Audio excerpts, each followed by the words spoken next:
معرفة التوكل على الله، وأن الرزاق هو الله، وأن الرزق يأتي بغير قوة، إنما يأتي بعد بذل السبب، يجعلك تطمئن وترضى برزقك وتفرح إذا رزق الرزاق ذو القوة المتين غيرك، لأن رزقه الذي عنده ليس بحوله ولا ذكائه، إنما بحول الله. أمر الله عباده بالتوكل حتى يعيشوا فوق الأرض متفائلين.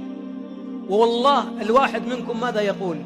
أنا الحمد لله بذلت السبب، الله ما بارك في السبب، أنا مرتاح أن الذي أمرني به فعلته، والذي وعدني به صرفه عني ليرزقني في مكان آخر. ثم كل واحد منكم لو يعطى الآن، أقسم بالله أي واحد منا لو أعطي الآن 1000 مليار اللي يسمونه تريليون على أن يترك الإسلام ما تركه، صحيح؟ والله ولا رمشة عين، ديني أنا غني به أكثر من كنوز الأرض. إذا نحن أغنياء. باختصار تعطيني عيونك وأعطيك، نخفض المسألة، مليار، والله ولا عيوني، الله يجزاك خير، ولا عيوني.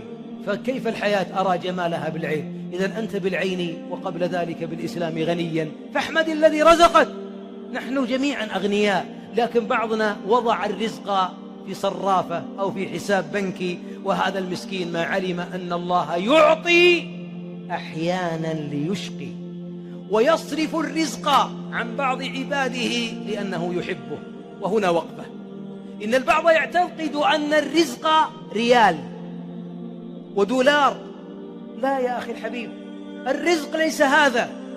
الرزق أحيانا أحبابي، أتعلمون أن أعظم ما يعطيك الله من الرزق يعطيك الأخلاق، يعطيك الأبناء، يعطيك الزوجة الصالحة. حتى ولو كنت فقيرا فقد يعطيك أغلى من المال، وقد يعطيك المال ويسلب منك الآخر. الرجل الذي لا ينجب له وعنده عمارة، لو ضمن أن الله سيعطيه ببيع العمارة صدقة أو هبة يعطيه ولد، تنازل عن العمارة كلها يبي ولد. طيب كم واحد عندك من أبنائك تجلدهم صباح مساء؟ أما حمدت الله عليهم؟ وكم واحد يتمنى الزوجة الصالحة؟ زوجتك هذه قرة عينك، وأنت كل ما رأيتها تقول ربنا اكشف عنا العذاب، وهي تقول ربنا اكشف عنا العذاب، مع أنها من نعيمك المعجل، لكن ما حمدت الله على أنها رزق. هي رزق. الرزق الله يعطي كما قال كثير من أهل العلم، وهي من أجمل ما قيل، كما أن الله وزع الأرزاق وزع الأخلاق. فكم من ذو مال فقير في خلقه، وكم من فقير غني بأخلاقه. إيش رأيك يا أخي؟ تريد غنى المال مع فقر الأخلاق، أم غنى الأخلاق مع فقر المال؟ بلا شك أكثر ما يدخل الناس الجنة حسن الخلق، وأثقل ما يكون في ميزان العبد يوم القيامة حسن خلقه. ويا حبذا الجنة، يا حبذا أن تجتمع، لكن إن لم تجتمع فمن التوكل على الله بعد بذل السبب أن تطمئن على أن المسبب سبحانه شاء وقدر لك الخير.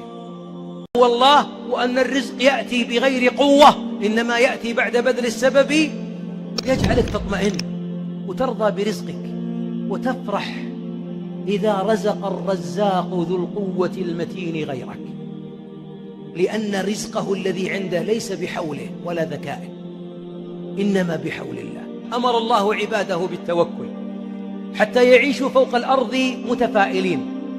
والله الواحد منكم ماذا يقول؟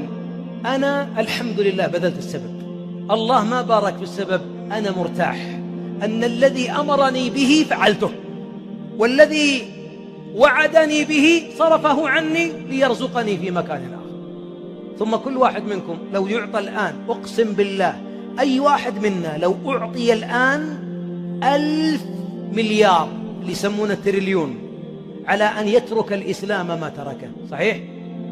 والله ولا رمشة عين، ديني أنا غني به أكثر من كنوز الأرض. إذا نحن أغنياء. باختصار تعطيني عيونك وأعطيك، نخفض المسألة، مليار، والله ولا عيوني، الله يجزاك خير، ولا عيوني. فكيف الحياة أرى جمالها بالعين؟ إذا أنت بالعين وقبل ذلك بالإسلام غنيا، فاحمد الذي رزقك. نحن جميعا أغنياء، لكن بعضنا وضع الرزق في صرافة أو في حساب بنكي، وهذا المسكين ما علم أن الله يعطي أحيانا ليشقي، ويصرف الرزق عن بعض عباده لأنه يحبه. وهنا وقفة. إن البعض يعتقد أن الرزق ريال ودولار. لا يا أخي الحبيب، الرزق ليس هذا.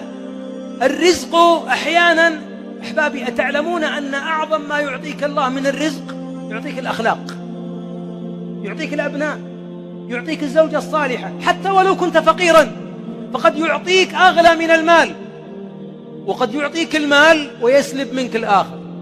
الرجل الذي لا ينجب له وعنده عمارة، لو ضمن أن الله سيعطيه ببيع العمارة صدقة أو هبة يعطيه ولد، تنازل عن العمارة كلها يبي ولد. طيب كم واحد عندك من أبنائك تجلدهم صباح مساء؟